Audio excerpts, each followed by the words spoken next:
Hello there, Shadow Remington here, your league expert reporter of the Prestigious Diamond Dynasty League. Here with another trade review. We have Ryan Brownlee making another trade. Team Blackout trading away Joe Sif Mixon to Tyler Schaefer, undefeated playoffs, for a 2023 first, a 2023 second, and a 2024 second. My gut reaction to this trade is definitely Brownlee's side on this trade. Um, I would not classify this as we don't like to use the term, you know, around here, but trade rape. Um, but it definitely leans Brownlee's side in value. Um, Trading away, let's make a quick comment about Brownlee and his managerial decisions. We've have been a long time hater of how much his team was win now, and that's okay. But having an unlucky season, kind of in my mind, and having a rough season, winning he is not going to win this year, and pivoting to it, make his team better for the future. I really respect it. This is the second big trade, trading away arguably his best players and again older running backs. Um, I respect it, as simple as I could say it. I think he's making a good move for the future of his franchise. Um, but you know, acquiring a first and 2 seconds for Joe Mixon, and maybe we'll hop on the Joe Mixon analysis trainer here.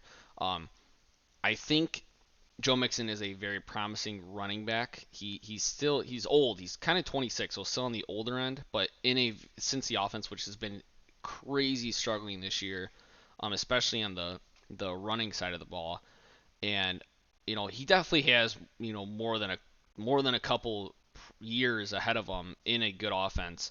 So it's a good piece to have, but um, to me, this trade just screams like, we're trading for Joe Mixon before the start of the season.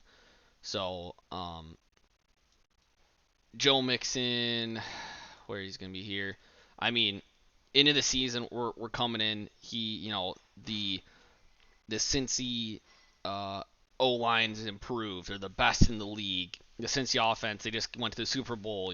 Like Joe Mixon is going to eat, and really that did not is not happen this year. I mean, you can see these yards per carry, very struggling, and then these last few games on not too many times having some good, finally getting that 5.5 year average, stuff like that.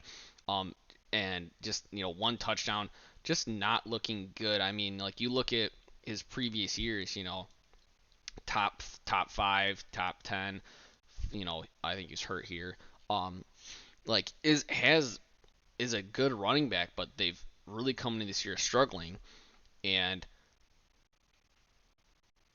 again, this is like preseason Joe Mixon. Like, oh my God, he's gonna eat. He's gonna be a top 5, 6 running back, and here he's not a top 5, 6 running back. But let's still pay like he's a top 5, 6 running back who's whatever. So I don't hate Joe Mixon, but I also don't just like this value for Joe Mixon. He's also 26.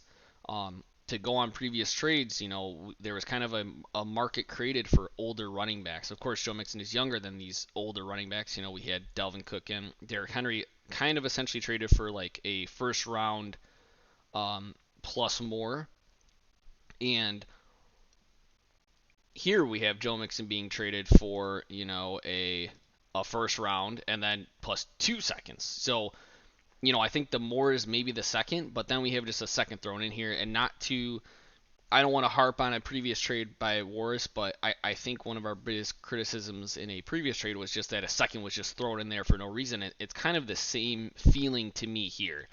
And also, I think from Brownlee's side, definitely taking, I do like Warris's team. I think he will be a top contender, and maybe, Mixon can push, maybe they improve and push him over the edge.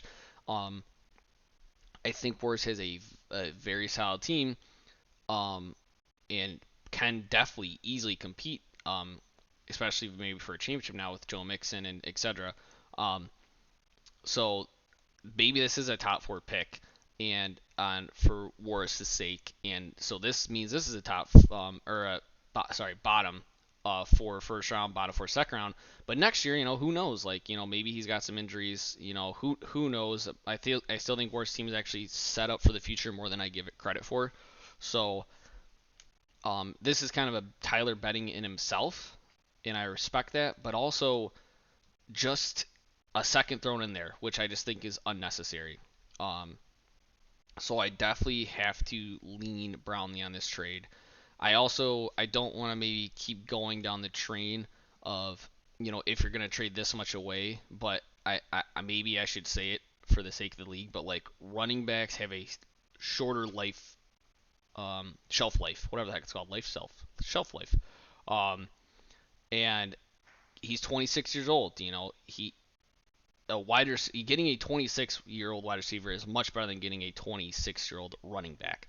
So I think like if this was a 26-year-old wide receiver, maybe something 25, somewhere in that range, I think this trade definitely would be more equal. But since it's a running back, and you know it it's it makes it definitely on the Brownlee side. But yeah, so we'll call the trade there. We definitely I like that Warris is trading and making a decision on his team, and also that Brownlee's making a decision on his team to go for the future.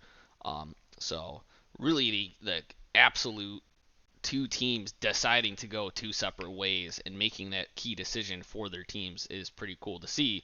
I just think the value is definitely on Brownlee's side for this. Love you guys.